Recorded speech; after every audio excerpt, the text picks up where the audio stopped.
اعوذ باللہ السمیع العلیم من الشیطان الرجیم بسم اللہ الرحمن الرحیم وسارعوا إلى مغفرة من ربكم وجنة عرضها السماوات والأرض أعدت للمتقين الذين ينفقون في السراء والضراء والكاظمين الغيظ والعافين عن الناس والله يحب المحسنين والذين إذا فعلوا فاحشة أو ظلموا أنفسهم ذكروا الله فاستغفروا لذنوبهم ومن يغفر الذنوب إلا الله ولم يصروا على ما فعلوا وهم يعلمون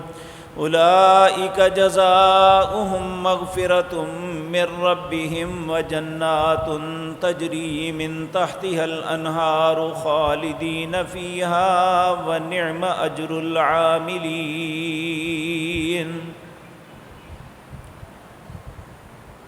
حضرات محترم، جس دین کو میں اور آپ ماننے والے ہیں، جسے دین اسلام کہا جاتا ہے، اس پہ عمل کرنے والا انسان دنیا میں سب سے زیادہ باعمل، با اخلاق، با کردار ہوتا ہے۔ اسلام کی تعلیمات کا مطالعہ کیا جائے تو قرآن کریم کے ہر لفظ کے اندر ہمیں ایک بات کی نصیحت یہی ملتی ہے کہ ایک مسلمان قرآن کو ماننے والا جو ہے اسے دوسرے کے لیے خیر خواہی کے جذبات رکھنے چاہیے، دوسرے کے مفادات کا تحفظ کرے، دوسرے کی سلامتی کا ضامن رہے۔ قرآن کریم یا نبی مکرم صلی اللہ علیہ وسلم کی تعلیمات ہمیں یہی سبق دیتی ہیں۔ اگر ہم صحابہ کرام رضوان اللہ علیہ مجمعین یا خیر القرون کے لوگوں کی زندگیوں کو دیکھیں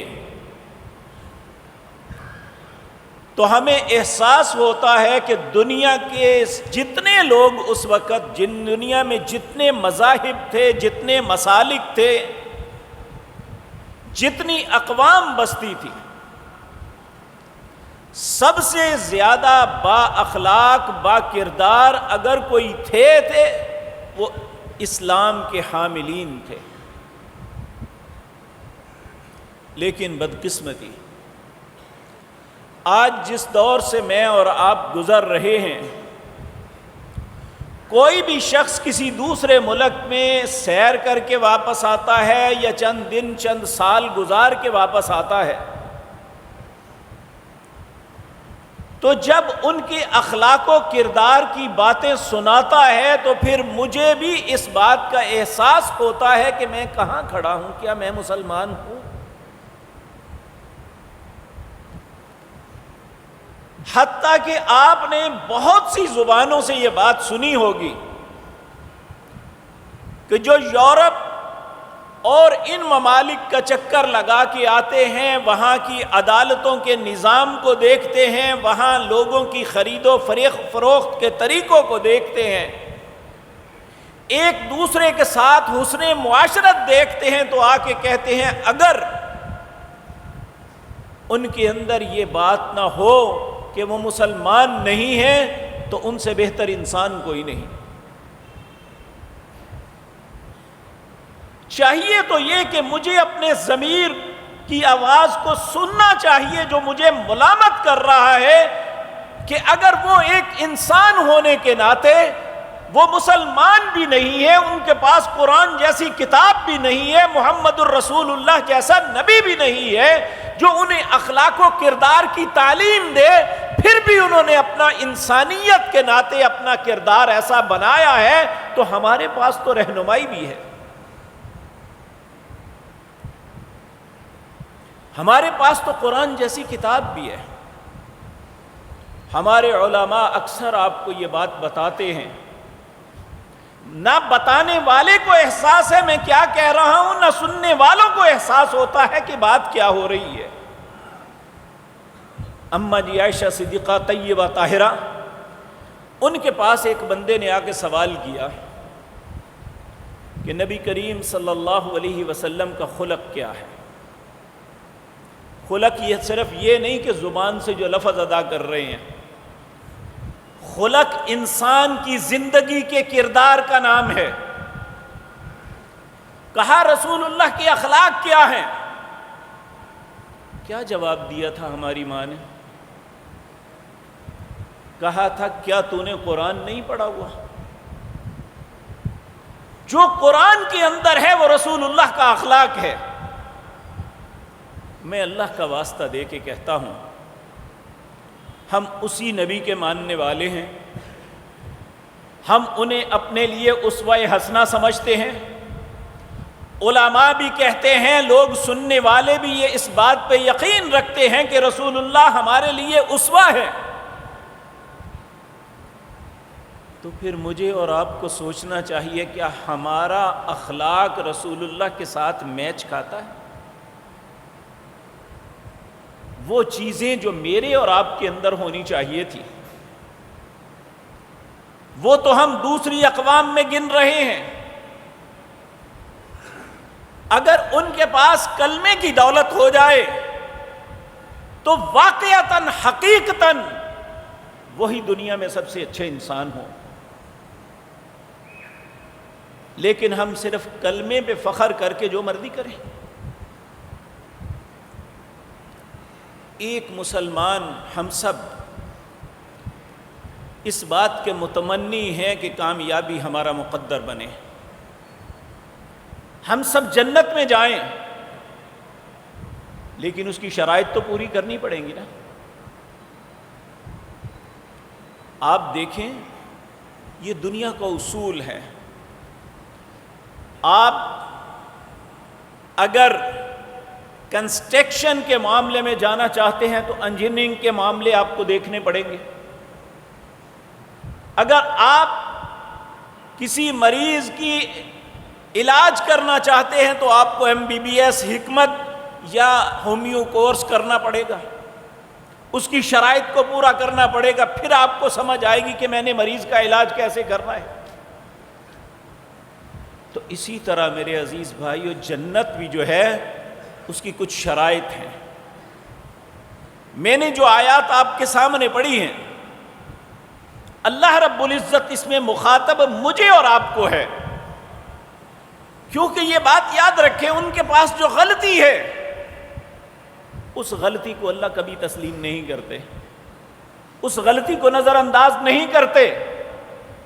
یہ بارہا مرتبہ آپ کے سامنے عرض کر چکا ہوں کہ اللہ مالک نے فرمایا ایک انسان کتنی ہیں بھلائی نیکیاں سب کچھ کر لے، الذین کفروا وصدوا عن سبیل اللہ اضل اعمالہم، جو انسان اللہ کا کفر کرتا ہے اور دین اسلام سے روکتا ہے، یہ ایک ایسی فاش غلطی ہے، اللہ اس کی زندگی کے کتنے ہی عمل کیوں نہ ہوں سب برباد کر دے گا۔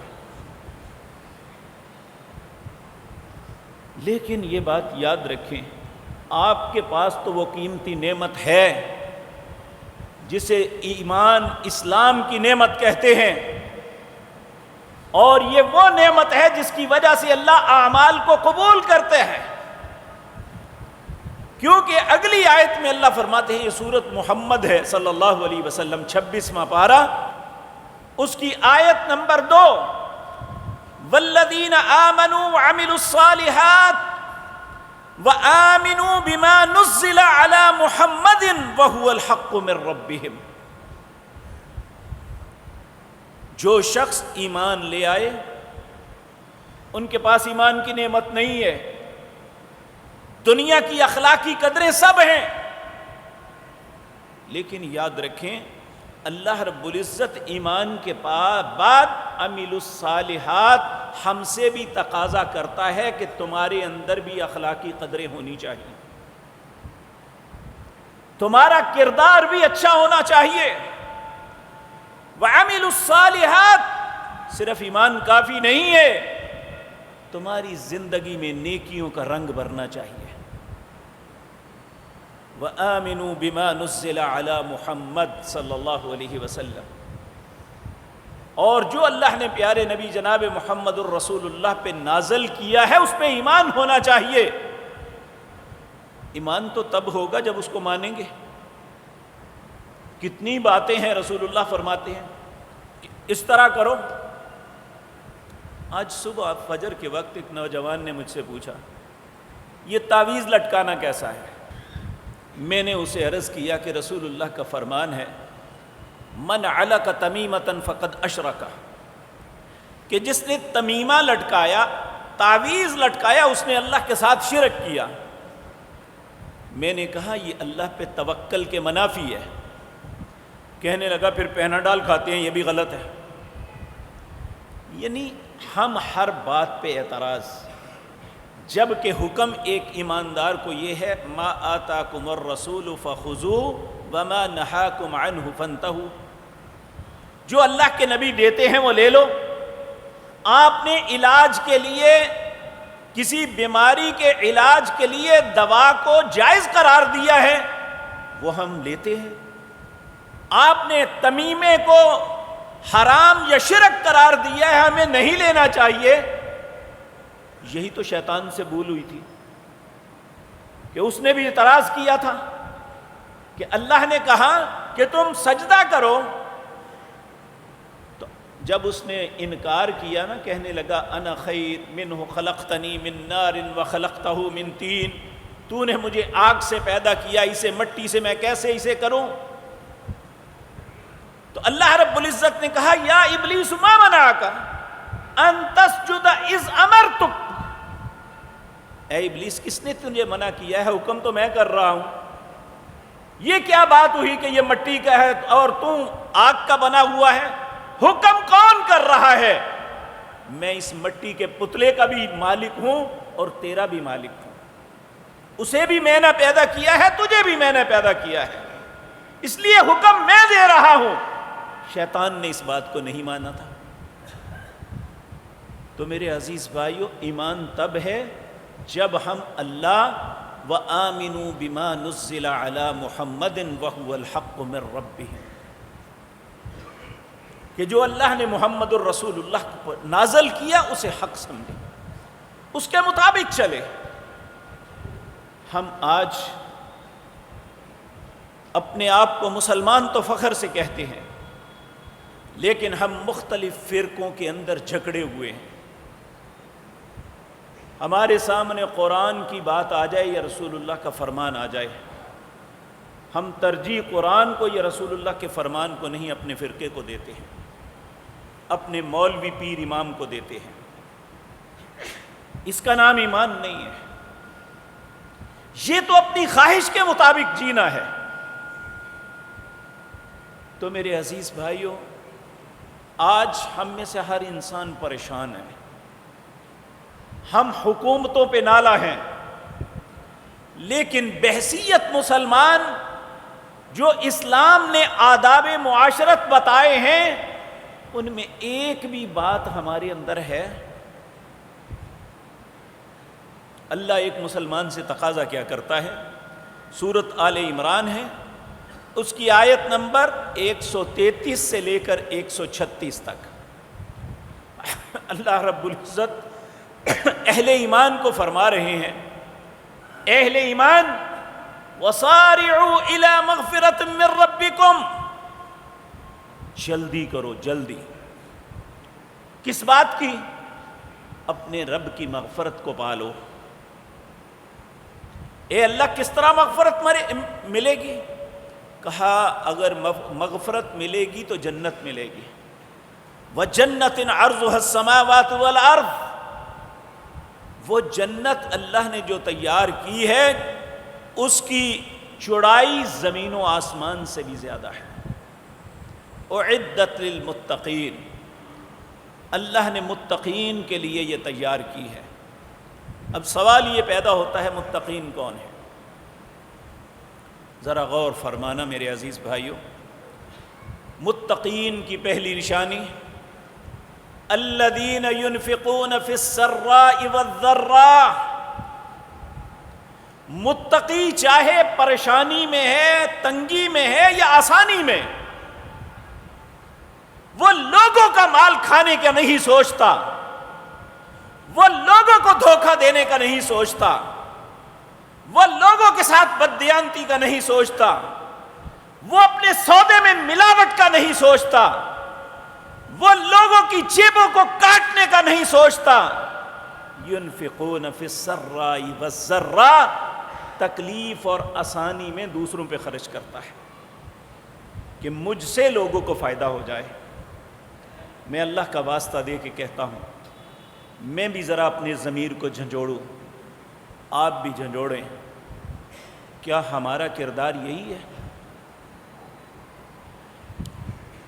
جو شخص حلال کماتا ہے نا، مجھے ایک شخص نے فون کیا چند دن پہلے، مجھے کہنے لگا جی میری فلاں بازار میں دکان ہے، ہم ایک چیز 300 میں خریدتے ہیں اور وہ 1200 میں فروخت کرتے ہیں، یہ جائز ہے؟ یہ ایک ایسی جگہ پہ دکان ہے کہ جو ایک غریب علاقہ کہلاتا ہے، کہ وہاں سوچ یہ ہے کہ میں دوسرے کی پاکٹ کو کاٹ لوں، دوسرا اپنی مجبوری میں چیز خریدنے کے لیے میرے پاس آیا ہے تو میں اس کو کاٹ کے رکھ دوں۔ میں نے اسے عرض کیا، میں نے کہا مجھے آپ ہی بتائیں، اگر آپ کا ضمیر اس پہ مطمئن تھا مجھ سے کیوں پوچھا ہے؟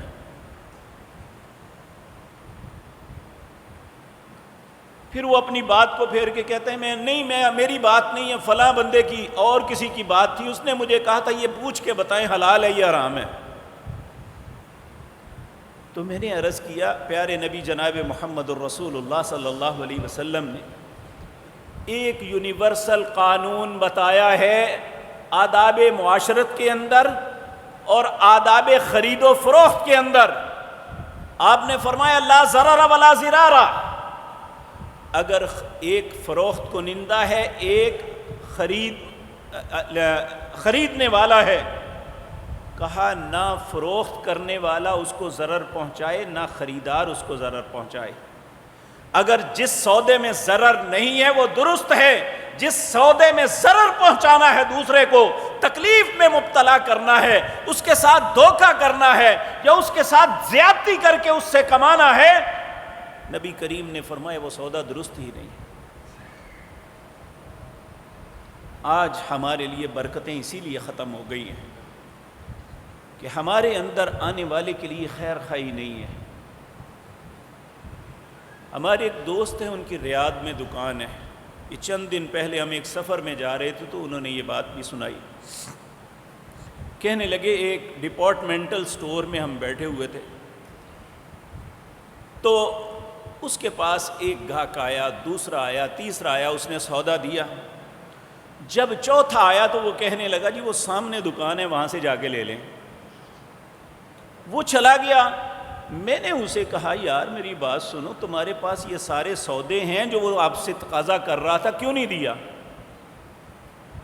اب مسلمانی یہ ہے، اس نے کہا میں صبح سے 3 گاہک بھگتا چکا ہوں، مجھے اللہ نے اچھا رزق دے دیا ہے، وہ صبح سے فارغ بیٹھا ہوا ہے، میں نے اس لیے سودا نہیں دیا کہ اللہ اس کو بھی رزق دے دے۔ جب انسان کے احساسات ایسے ہوں اور وہ ایماندار بھی ہو تو اللہ کیوں نہیں ایسے معاشرے پہ رحم کرے گا؟ اللہ کیوں نہیں ان کو رزق دے گا؟ آج سارا کچھ ہونے کے باوجود ہم سخت پریشان اور مضطرب ہیں، اس کا سبب ہمیں ترس نہیں آتا۔ جس کی مناپلی ہے وہ کہتا ہے میں سارے زمانے کو کھا جاؤں بے شک، العیاذ باللہ۔ عمر بن عبدالعزیز کا آپ نے نام سنا ہوگا، حضرت عمر کے بعد عالم اسلام کی تاریخ کے اندر یہ ایک دوسرا حکمران تھا جس نے عدل کی ایک مثال ایسی قائم کی، ایسا معاشرہ تشکیل دیا ایسے حالات بنائے کہ لوگ جھولیوں میں پیسے لے کے پھرتے تھے، زکوٰۃ لینے والا کوئی نہیں ملتا تھا۔ حالانکہ چند سال اس کی حکومت رہی۔ اس نے کیا کیا؟ اس نے 3 باتیں کہی تھی۔ پہلی بات، اس نے کہا کوئی بندہ مجھے فارغ نظر نہ آئے، وہ جوان ہے، وہ بچہ ہے، اگر اس کی پڑھائی کی عمر ہے تو پڑھے، اگر اس کی کام کی عمر ہے تو وہ کسی کام پہ لگے، کچھ نہیں ملتا تو مزدوری کرے، کوئی شخص فارغ نہیں ملنا چاہیے، جو ملے گا اسے سزا دوں گا۔ دوسرا کہا کہ صارف، جو خریدار آخری ہے، جس کنزیومر جسے کہتے ہیں، اس کو فائدہ پہنچاؤ۔ آج سارے فائدہ اٹھاتے ہیں، صنعت کار بھی فائدہ اٹھاتا ہے، اس کے بعد ہول سیلر بھی فائدہ اٹھاتا ہے، پھر اس کے بعد ریٹیلر بھی فائدہ اٹھاتا ہے، سارا بوجھ لاد کے کنزیومر پہ ڈال دیا جاتا ہے۔ اس نے کہا فائدہ کنزیومر کو دینا ہے، تم کو اللہ خود فائدے دے گا۔ یہ پہلے یعنی قرون اولیٰ کی باتیں ہیں۔ آج ہماری دینداری ہمیں یہ بات نہیں سکھاتی، آج ہمارا ایمان ہمیں اس بات پہ مجبور نہیں کرتا کہ یہ بیچارہ کس طرح پیسے اکٹھے کر کے لایا ہے، کیا اس کے پاس اگلے وقت کے لیے کھانے کے لیے بھی ہے یا نہیں ہے۔ مجھے صرف یہ ہے کہ میرا نفع پورا ملنا چاہیے۔ میرے بھائیو، اسلام کی آداب معاشرت یہ نہیں ہے۔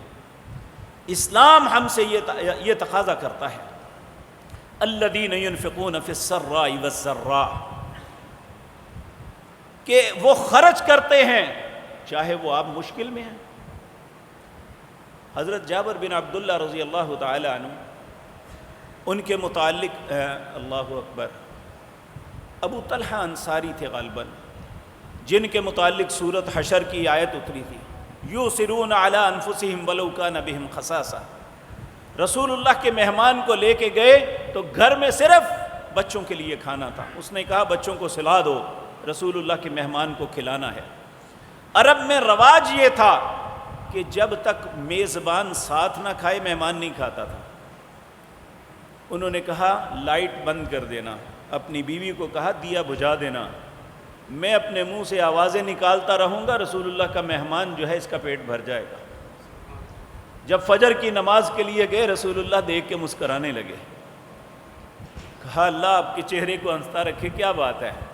آپ نے فرمایا کیا رات کو کیا ہے کہ تیرا رب بھی تیرے کردار کو دیکھ کے ہنس پڑا، اس نے تیرے لیے آیتیں اتارتی، وَيُؤْثِرُونَ عَلَىٰ أَنفُسِهِمْ وَلَوْ كَانَ بِهِمْ خَصَاصَةٌ، کہ ضرورت اپنے آپ کو ہے لیکن اپنی ذات پہ دوسروں کو ترجیح دیتے ہیں۔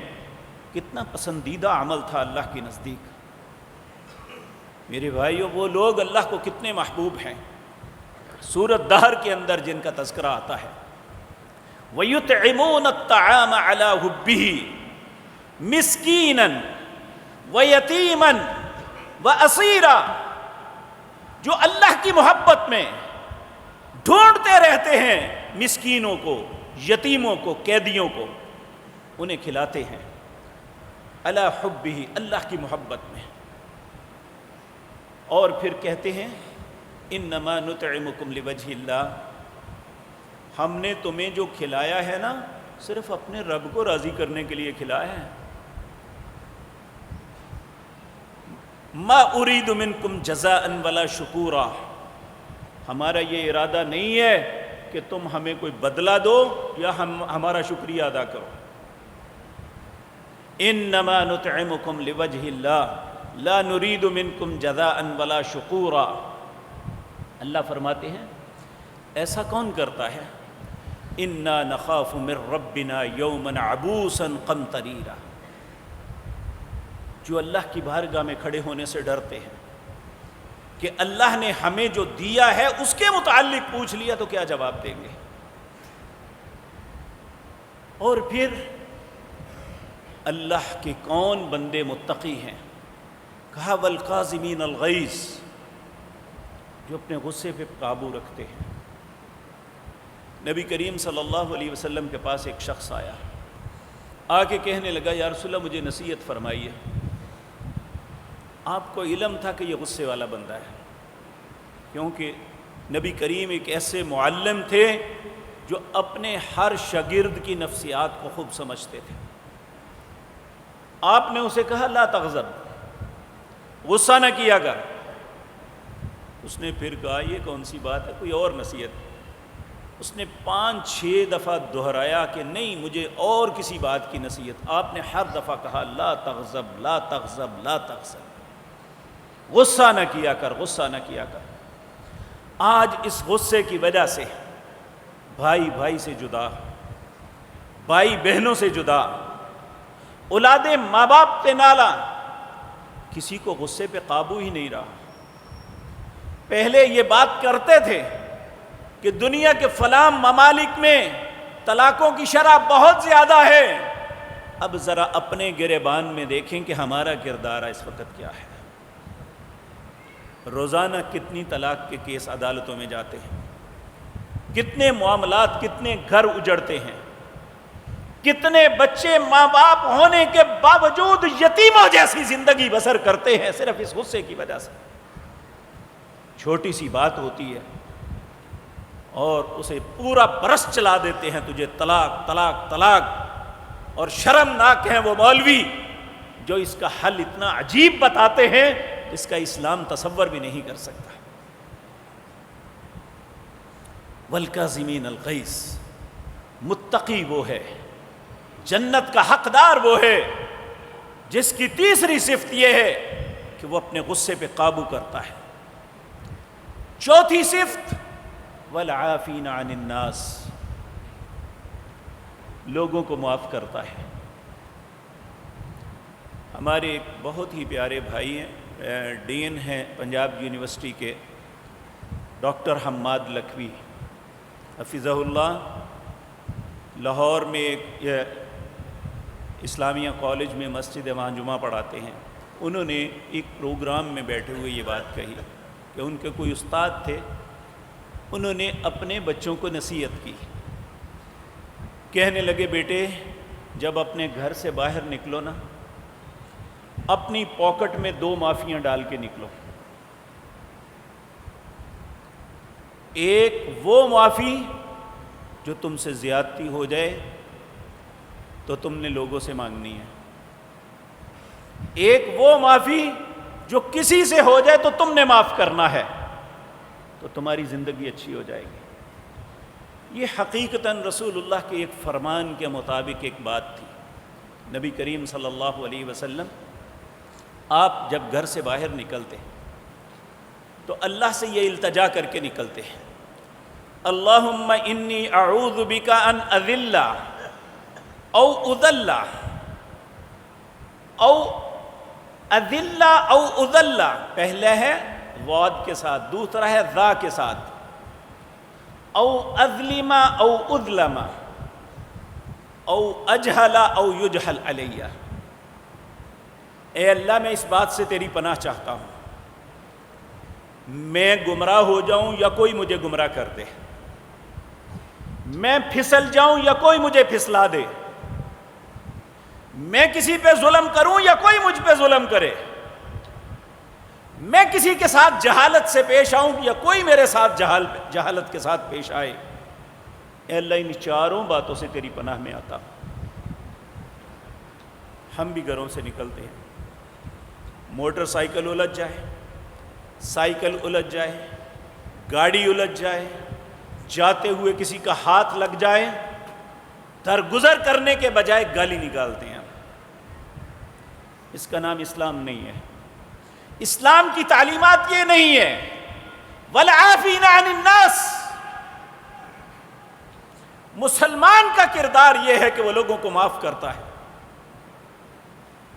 اگر اس سے کوئی برے انداز میں بھی بولتا ہے، اذا خاطبہم الجاہلون قالوا سلاما، جب کوئی جاہل آدمی جہالت کے ساتھ اس سے مخاطب کرتا ہے، بھائی سلام ہے یار۔ اللہ اکبر، یقین جانیے اگر کوئی بد نصیب کسی کو گالی نکالتا ہے نا، اس کے جواب میں گالی نکالیں گے تو یہ الجھاؤ بڑھے گا. اگر آپ اسے صرف اتنا لفظ کہہ دیں گے نا، بھئی تو نے میری ماں بہن کو یا میرے باپ کو گالی نکالی ہے، میں نہیں نکالوں گا، میں اسے اپنی ماں کی طرح سمجھتا ہوں، وہ زندہ مر جائے گا، کتنا ہی بے شرم بے غیرت کیوں نہ ہو. کہ آپ نے اچھے انداز میں اسے ایسی بات کہی ہے کہ شاید آپ اسے 10 تھپڑ بھی مار لیتے تو اس کا اتنا اثر نہ ہوتا جتنا آپ نے یہ کہہ کے کہا کہ میں تیری ماں کو ایسا نہیں کہوں گا، میں اسے اپنی ماں کی طرح اچھا سمجھتا ہوں. تو اللہ رب العزت ہم سے ایک متقی انسان سے تقاضا کرتے ہیں والعافین عن الناس، اور جن کے اندر یہ 4 صفات ہوں گی، الذین ينفقون فی السراء والضراء، وہ خرچ کرتے ہیں لوگوں پر چاہے وہ خود مشکل میں ہوں یا آسانی میں ہوں، اس بات کی پرواہ نہیں کرتے. تیسرا والکاظمین الغیظ، اپنے غصے پہ قابو پاتے ہیں. نمبر 4 والعافین عن الناس، لوگوں کے ساتھ معافی والا معاملہ کرتے ہیں. تو اللہ فرماتے ہیں واللہ یحب المحسنین، یہ ایک محسن اچھا انسان ہے، اللہ ایسے انسان سے محبت کرتا ہے. کیا ہمارا دل نہیں چاہتا کہ اللہ ہم سے محبت کرے؟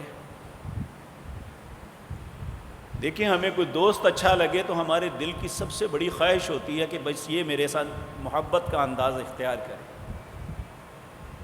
تو اللہ تو سب سے بڑی ذات ہے.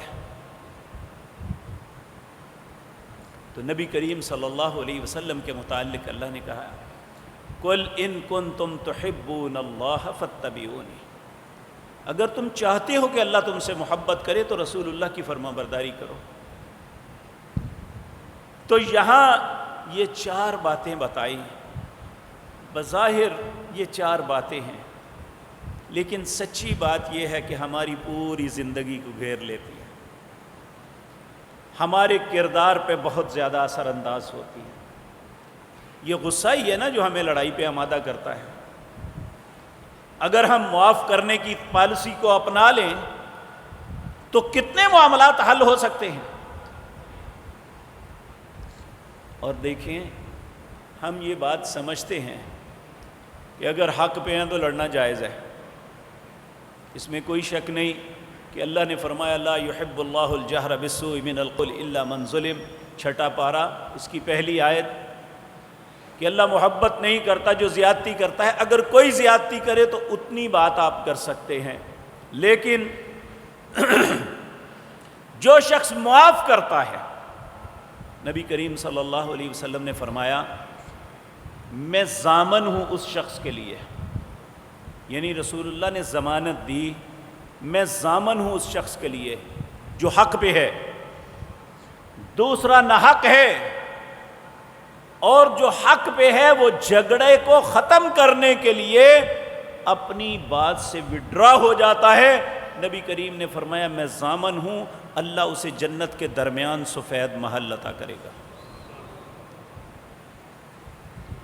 اور میرے بھائیوں، ہمارا کلیش کسی کے ساتھ کتنا ہو سکتا ہے؟ 1 کروڑ کا، 10 کروڑ کا، 50 کروڑ کا، کتنا ہو سکتا ہے؟ لیکن جنت میں جو چیز ملے گی،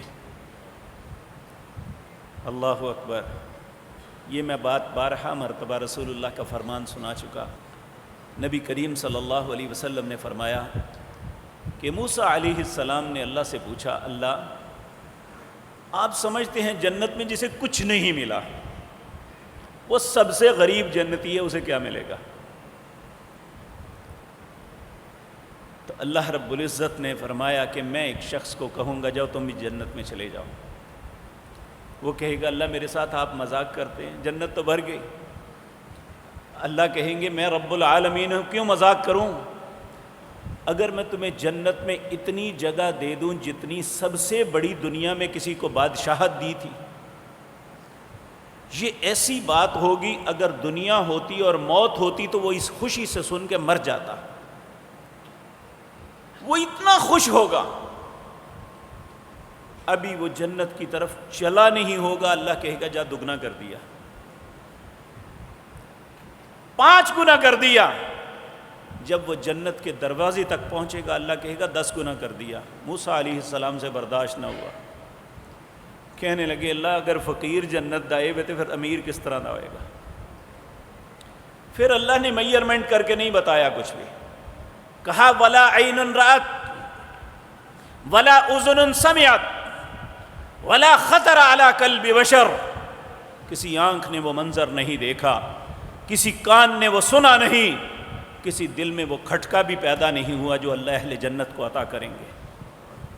تو کیا ہم اگر جنت کے طالب ہیں تو ہم اگر جھگڑا چھوڑ دیں حق پہ ہونے کے باوجود، تو رسول اللہ ضامن ہے اس بات کے کہ اللہ اسے جنت کے درمیان جو سب سے اعلیٰ مقام ہے وہاں سفید محل عطا کرے گا۔ تو میرے بھائیوں والعافین عن الناس، میرے بھائیوں ساری باتوں کے باوجود ہم سے بہت غلطیاں ہوتی ہیں، پھر بھی ہمارا رب بڑا رحیم و کریم ہے،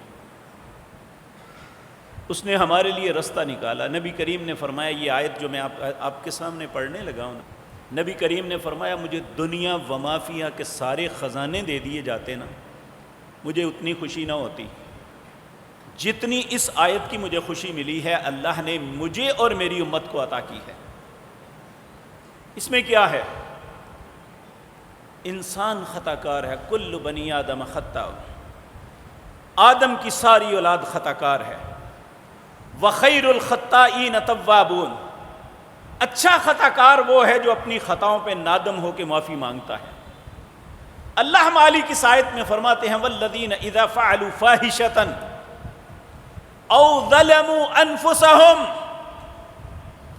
اے دنیا جہان کے وہ لوگ جو اللہ کو رب مانتے ہیں، جو محمد الرسول اللہ کی رسالت کا اقرار کرتے ہیں، تم میں سے کوئی بھی والذین اذا فعلوا فاحشۃ، کسی بھی قسم کا گناہ کر بیٹھے ہو، او ظلموا انفسهم، یا اپنی جان پہ ظلم کر لیا ہے، تمہارے رب نے تمہارا دروازہ بند نہیں کیا، تمہیں چاہیے کہ ذکر اللہ کے ذکر کی طرف آ جاؤ۔ جب اس سے تعلق بن جائے، جب رب سے دوستی ہو جائے، واقفیت بن جائے، تو پھر اپنی اپلیکیشن دو، فاستغفروا لذنوبہم، اے میرے مالک میری خطاؤں کو معاف کر دے، فاستغفروا لذنوبہم ومن یغفر الذنوب الا اللہ، اور اس بات پہ ایمان رکھو کہ اللہ کے علاوہ مجھے کوئی نہیں معاف کر سکتا، کوئی نہیں بخش سکتا۔ وَلَمْ يُصِرُّوا عَلَى مَا فَعَلُوا، جس خطا کی معافی مانگ رہے ہو، جس ظلم کی معافی مانگ رہے ہو، جس فحاشی کی معافی مانگ رہے ہو، وَلَمْ يُصِرُّوا عَلَى مَا فَعَلُوا، دوبارہ پھر نہیں کرنا، وَلَمْ يُصِرُّوا عَلَى مَا فَعَلُوا وَهُمْ يَعْلَمُونَ، اور وہ جانتا ہے سب کچھ۔ اور میرے پیارے بھائیو، جس کو معافی مل گئی نا، اللہ رب العزت فرماتے ہیں اولئک جزاؤہم مغفرۃ، اس کا بدلہ کیا ہے کہ اللہ اسے معاف کر دیں گے، وجنت تجری من تحتها الانہار، اس کے لیے ایسی جنت، ایسے باغات ہیں جس کے نیچے نہریں بہتی ہیں، خالدین فیہا، اس میں ہمیشہ رہیں گے، ونعم اجر العاملین، بہت ہی اچھا بدلہ ہے عمل کرنے والوں کے لیے۔ میرے پیارے بھائیوں، لیکن ایک بات کا خیال ضرور رکھنا، حضرت ابو ہریرہ رضی اللہ تعالی عنہ فرماتے ہیں کہ نبی کریم صلی اللہ علیہ وسلم آپ نے فرمایا کل امتی معافن الا المجاہرین، میری ساری امت کو معافی مل جائے گی اگر وہ معافی مانگے گی، مگر مجاہرین کو معافی نہیں ملے گی۔ کہا مجاہرین کون ہے؟ نبی کریم نے اس کی وضاحت فرمائی، وَإِنَّ مِنَ الْمُجَاهِرَةِ أَن يَعْمَلَ الرَّجُلُ بِاللَّيْلِ عَمَلًا، مجاہر وہ ہے جو رات کے اندھیرے میں ایک غلط کام کرتا ہے، ثم يصبح وقد سترہ اللہ علیہ، جب صبح ہوتی ہے تو اللہ اس کے گناہ پہ پردہ ڈالا ہوتا ہے، کسی کو پتہ نہیں ہوتا، فیقول یا فلان، جب وہ صبح لوگوں میں اپنے دوست احباب میں کہتا ہے، آتا ہے تو کہتا ہے او فلان او فلان، عملت البارحۃ کذا و کذا، میں نے آج رات کو فلاں فلاں غلط کام کیا تھا، وقد بات یسترہ ربہ، اس سے پہلے تو رب نے اس پہ پردہ ڈالا ہوا تھا، ویصبح یکشف ستر اللہ عنہ، اللہ نے جس بات پہ پردہ ڈالا اس نے خود چاک کر دیا، یہ اگر معافی مانگے گا بھی تو اللہ معاف نہیں کرے گا۔ آج اگر میں ملاوٹ کرتا ہوں تو آ کے بتاتا ہوں میں نے ملاوٹ کی ہے، اس کے بغیر گزارا نہیں، میں دودھ میں پانی نہ ڈالوں، میں مرچوں میں پھک نہ ڈالوں تو میرا گزارا نہیں ہے، میں خود اپنے گناہوں کا اقرار کرتا ہوں، فخر سے بتاتا ہوں میں نے اتنے پیسے کمائے یہ کمینگی کر کے، میں نے فلاں گناہ کیا لوگوں کو آ کے بتاتا ہوں، میں نے فلاں کی بیٹی کی عصمت کو پامال کیا اپنے دوستوں کو بتاتا ہوں۔ نبی کریم صلی اللہ علیہ وسلم نے فرمایا کل امتی معافن، میرا جو امتی معافی مانگے گا اللہ معاف کر دے گا، الا المجاہرین، جو شخص اپنے گناہوں کو خود ظاہر کرتا ہے اللہ کا اس پہ غضب نازل ہوتا ہے۔ آج ہم اپنے گناہوں پہ نادم ہونے کے بجائے اپنے گناہوں پہ فخر کرتے ہیں، رشوت لینے والے اپنے رشوت پہ فخر کرتے ہیں، ظلم کرنے والے اپنے ظلم پہ فخر کرتے ہیں، قتل کرنے والا قاتل اپنے قتل کرنے پہ فخر کرتا ہے، چور اور ڈکیت اپنی چوری اور ڈکیتی پہ فخر کرتا ہے۔ ہم کہاں کھڑے ہیں؟ لوگوں کی نظروں میں دھول تو جھونک سکتے ہیں، اللہ رب العزت نے واضح طور پہ فرمایا یستخفون من الناس ولا یستخفون من اللہ، لوگوں ایک دوسرے سے تو چھپ سکتے ہو لیکن تم میں سے کوئی نہیں جو اللہ سے چھپ جائے۔ ہم اپنے اوپر لگنے والی چارج شیٹ سے ایسے جھاڑتے ہیں جیسے کچھ ہوا ہی نہیں، ایسی غلط بیانی، ایسی بات بیان کر کے اپنے آپ کو بری کر لیتے ہیں کہ اللہ کی عدالت میں بھی بری ہو جائیں گے۔ اللہ اکبر۔ حضرت مقداد بن اسود رضی اللہ تعالیٰ عنہ کہتے ہیں نبی کریم صلی اللہ علیہ وسلم فرمایا قیامت کے دن سورج مخلوقات کے بہت نزدیک آ جائے گا حتیٰ کہ 1 میل کا فاصلہ رہ جائے گا۔ حضرت سلیم بن عامر کہتے ہیں اللہ کی قسم، عرب میں میل 2 چیزوں کو کہتے ہیں، ایک اس سرمچوں کو کہتے ہیں جس سے سرما ڈالا جاتا ہے، ایک اس پیمانے کو کہتے ہیں جو زمین کو ناپا جاتا ہے کہ اتنے میل فاصلہ فلاں ہے۔ کہا اللہ کی قسم میں نہیں جانتا رسول اللہ نے کس میل کا تذکرہ کیا، کہ وہ جو ناپ کے لیے بنایا گیا ہے یا جو سرما ڈالنے کے لیے سرمچو ہے اس کو کہا گیا کہ اتنا نزدیک سورج آ جائے گا۔ پھر فرمایا فَيَكُونُ النَّاسُ عَلَىٰ قَدْرِ أَعْمَالِهِمْ، پھر لوگ اپنے اعمال کے مطابق فِي الْعَرَاقِ فَمِنْهُمْ، اپنے پسینے کے اندر ڈوبے ہوں گے، فَمِنْهُمْ مَنْ يَكُونُ إِلَىٰ قَعْبَيْهِ، کچھ اپنے ٹخنوں کے برابر اس پسینے میں غرق ہوں گے، اور کچھ مَنْ يَكُونُ إِلَىٰ رُكْبَتَيْهِ، اپنے گھٹنوں کے برابر ہوں گے، اور کچھ اپنی جو ہے کولے کے برابر ہوں گے۔ پھر آپ نے فرمایا کچھ لوگ ایسے ہوں گے یلجمہ العرق الجاما، جس طرح منہ میں لگام ہوتی ہے اس طرح اس کے منہ تک وہ پسینے میں ڈوبے ہوئے ہوں گے۔ تو نبی کریم صلی اللہ علیہ وسلم نے فرمایا آج میرے اور آپ کے پاس وقت ہے کہ ہم اپنے رویوں کو درست کر لیں۔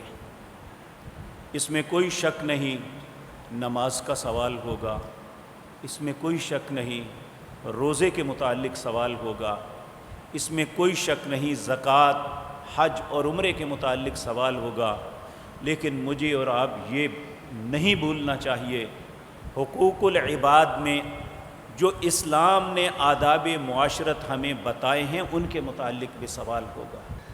میرے عزیز بھائیوں، نبی کریم صلی اللہ علیہ وسلم جب کسی کا جنازہ پڑھتے تو آپ سب سے پہلے یہ بتاتے وہ لوگوں تمہارے اوپر دو قسم کے حق ہیں، ایک ہے تمہارے اوپر اللہ کا حق، اللہ کی مرضی ہے وہ عذاب کرے یا معاف کر دے، لیکن ایک حق تمہارے اوپر دوسرے بھائی کا ہے، جب تک تمہارا بھائی تمہیں معاف نہیں کرے گا اللہ معاف نہیں کرے گا۔ آپ نے اپنے خاندان کے قریبی لوگوں کو حتیٰ کہ اپنی پیاری بیٹی فاطمہ کو بھی کہا تھا اگر کسی کے ساتھ کوئی معاملہ ہے تو فوراً کلیئر کر لو، قیامت کے دن ان معاملات میں تمہارے کسی کام نہیں آ سکوں گا۔ اگر رسول اللہ صلی اللہ علیہ وسلم جیسی شخصیت جنہیں سب سے بڑی شفاعت کبریٰ کا حق اللہ عطا کریں گے، انہوں نے یہ فرمایا کہ حقوق العباد کے معاملے میں جس کا حق مارا ہے یا جو کچھ کیا ظلم کیا اس سے معافی لے لو یا اسے واپس کر دو، وہاں میں تمہارے کسی کام نہیں آؤں گا۔ تو میرے بھائیوں، ہماری کیا حیثیت رہ جاتی ہے؟